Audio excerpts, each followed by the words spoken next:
sa The Hague, darating ko lamang upang makiisa sa gagawing payapang pagtitipon bukas.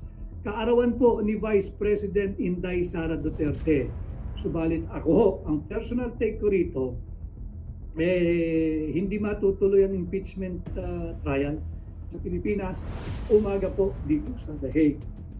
Basahin ko rin po yung iba pang mga nagme-mensahe. Si Rhea Aguilar Dagupan, Keep Safe, Attorney Vic Rodriguez, maraming pong salamat. Si Jason Codunas, kay Jorens, nabasa ko na ito.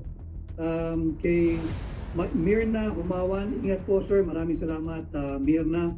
Kay Jen Labwin, Attorney Vic Rodriguez, kailan po kayo bibisita kay Tatay Digong? Naririto na po ako ngayon sa The Hague, sapagkat ito po ay ipinangako ko sa sarili ko.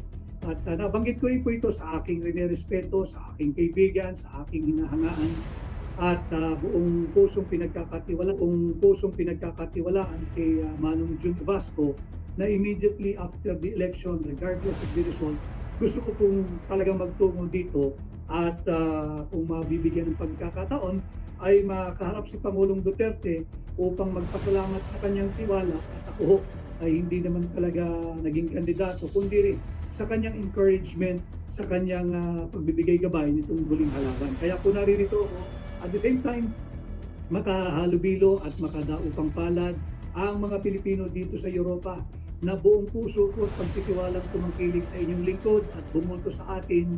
Panalo po tayo sa lahat ng overseas Filipino votes at panalo rin po tayo sa local absentee voting. Si Dong Alemania sa 2028, Attorney Vic Rodriguez, sure ball ka na. Kay Elger B. Audiencia, idol po kita Attorney Vic dahil pinagtatanggol at hindi ninyo pinababayaan si Tatay Digong. Alam mo ninyo, yan na lamang po ang maaari nating gawing lahat ng mga Pilipino bilang pagtanaw ng pasasalamat at utang na loob kay Tatay Digong kung paano niya pinamahalaan ang ating bansa from 2016 to 2022. Nakita natin na buong tapang, buong isog niyang hinarap ang mga sindikato ng droga, yung issue ng korupsyon, yung naging digmaan dyan sa Marawi, yung Marawi Siege, at kung paano niya hinarap ng buong tapang at buong husay at buong pagmamalasakit yung pandemya nung kanyang panunungkulan bilang ating Pangulo. At ngayon po siya ay sinalbahin ng sarili niyang gobyerno, pinalikuran at pinagkanulo, at naririto ngayon sa The Hague. Yun po na lang ang kaya natin gawin. Patuloy siyang ipagdasal, panalangin ang kanyang kaligtasan, ang kanyang kalusugan at ang agarang pagpapauwi kay Pangulong Duterte. At the same time, yung ating pong advokasya na marinig ng buong mundo, pati dito sa ICC, dito sa The Hague, na mali po yung impression nila doon sa taong mahal na mahal nating mga Pilipino. At hindi po siya dapat nariyan, nakapiit at the age of 80. Napakalamig po dito at alam ho ninyo, sa edad na 80, hindi po nararapat na pinahihirapan pa ang isang inosenteng tao kagaya ni Tatay Digong na nariyan at nakapiit sapagkat ipinagkanulo ng sarili niyang gobyerno yung administrasyon ni Bongbong Marcos, at yan nga po yung lagi kong sinasabi, ay ginawang mistulang handog at alay sa kamay ng mga naglalaway na banyaga. Kanya po tayo ay naririto at makikiisa bukas sa gagawing pagtitipon ng mga Pilipino dito po sa The Hague, and at the same time bahagi ng napakapayak na selebrasyon, if you may even call it celebration, ng isa na namang taon na ibinigay sa buhay ng ating minamahal na pangalawang Pangulo, si Vice President Inday Sara Duterte, na siya rin pong nahaharap sa isang huwad na impeachment dyan sa Senado ngayon. At sila po ay magko-convene na very very soon bilang impeachment court. At may mga development po tungkol dyan na hindi po muna gagawin yung reception of evidence dyan sa Senado dahil uunahin daw ng ating mga senador ng 19th Congress yung outgoing na po ito dahil magsisimula ng 20th Congress. Ang uunahin daw po nila yung mga priority measures ng administrasyon kasalukuyan. Subalit ako, ang personal take ko rito, hindi matutuloy ang impeachment trial.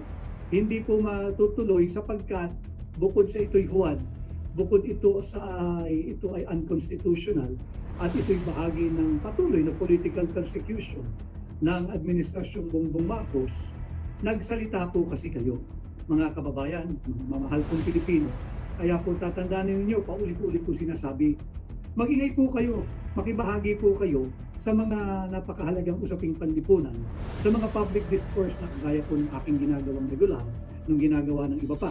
Ni Maharlika, naririto na rin sa The Hague, at si E.B. Hugalbot, na base po sa Cebu ay patuloy yung kanyang intelligent public discourse. Ganyan din si Joey Cruz, nandyan din si Attorney Trixie Cruz Angeles, marami pang iba, si Sas, nandyan din, yung third floor studio ni Pam at ni Marlon, marami pa pong iba, si Spokes Harry Roque, makibahagi po kayo.